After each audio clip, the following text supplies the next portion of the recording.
வாத்தியாரோட தானே? தெரியாதுங்க. வெற்றிவேல்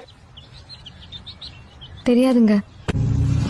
ஏண்டி ஒட்டிட்டு வந்தவளுக்கு கட்டிட்டு வந்தவன் பேர் கூடவா தெரியாது? உங்க பையன் பேரு வெற்றிவேலா? என்னடி சொல்ற? அவன் பேர் கூடவா தெரியாது?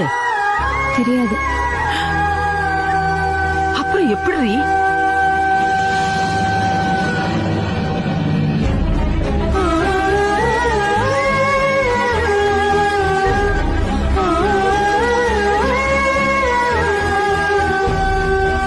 இப்ப இந்த வீட்டுல வந்து நிக்கிறது சரியா தப்பான்னு எனக்கு தெரியல. ஆனா நல்லா இருந்த குடும்பத்துல பிரச்சனையா வந்து நிக்கிறேன்னு மட்டும் தெரியுது. என்ன மன்னிச்சிடுங்க.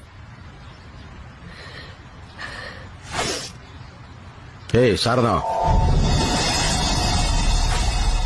எங்கடி போற? என் மாமன் கட்டின தாலி உன் கழுத்துல கிடக்கு, நீ மாட்டுக்கு போற? நீ விட்டு மருமவடி.